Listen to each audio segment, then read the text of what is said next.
రాజన్న సిరిసిల్ల జిల్లా వేములవాడలోని సుమిత్ర శ్రీ వొకేషనల్ కళాశాల శివాని పారామెడికల్ కళాశాలల్లో ఫ్రెషర్స్ డే వేడుకలను ఘనంగా నిర్వహించారు. కరెస్పాండెంట్ మడ్డి స్వప్నశేఖర్ ఆధ్వర్యంలో ఏర్పాటు చేసిన వేడుకలకు ముఖ్య అతిథులుగా మున్సిపల్ మాజీ చైర్పర్సన్ రామతీర్థపు మాధవి, అమృత నర్సింగ్ హోం వైద్యులు ఆనందరెడ్డి హాజరై జ్యోతి ప్రజ్వలన చేసి కార్యక్రమాన్ని ప్రారంభించారు.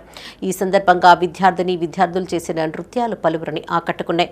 విద్యార్థులు చదువుతో పాటు అన్ని రంగాల్లో ముందుండాలని మున్సిపల్ మాజీ చైర్పర్సన్ రామతీర్థపు మాధవి సూచించారు. ఈ సందర్భంగా విద్యార్థులకు శుభాకాంక్షలు తెలిపారు. ఈ కార్యక్రమంలో కళాశాల సిబ్బంది లతా, పద్మ, మమత, వర్ష, ప్రతిభ, ప్రణయ్ పాల్గొన్నారు.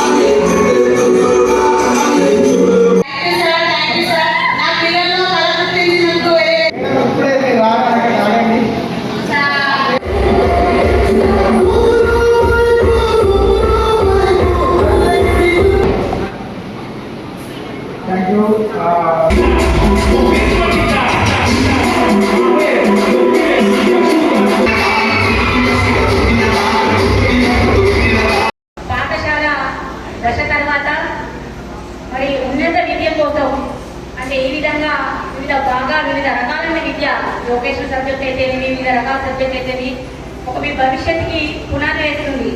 నిజంగా అది ఏ సబ్జెక్ట్ అయినా సరే మనం ఎంచుకునే దాంట్లో ఒక నైపుణ్యాన్ని ప్రదర్శించాలి.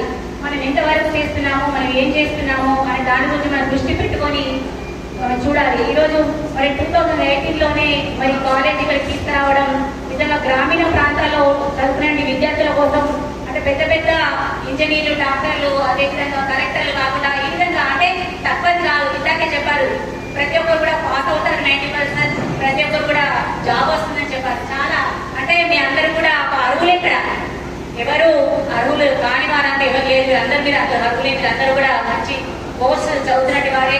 కాబట్టి గ్రామీణ ప్రాంతాల్లో ఉన్న వారికి ఈ విధంగా నర్సింగ్ యొక్క విలువలను మరి అలాగే ల్యాబ్ టెక్నీషియన్ మరి అదర్ ట్రైనింగ్స్ ఒకప్పుడు మనకు ఎంఆర్ఐ, సిటీ స్కాన్ కావాలంటే మనం హైదరాబాద్ పోవాల్సి వచ్చేది.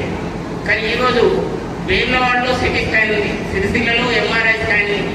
అంటే వైద్య శాస్త్రము ఎంత అధునాతనంగా అభివృద్ధి చెందిన కొద్దీ ఈ యొక్క పారామెడిక్స్ యొక్క అవసరం కూడా అంతే ఎక్కువలో ఉంటుంది.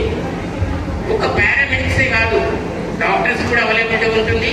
ఈ డాక్టర్స్ కూడా ఇక్కడ వేములవాడలో ఎవరైనా వైద్యం ఒక హాస్పిటల్ పెట్టాలంటే ఫస్ట్ ఆలోచించేది అక్కడ నర్సింగ్ స్టాఫ్ ఉంటుందా, ల్యాబ్ టెక్నీషియన్ ఉంటాడా, మన అక్కడ ఎక్స్రే టెక్నీషియన్ ఉంటాడా, లేకుంటే ఏంటి మెడికల్ షాప్లో వర్క్ చేసే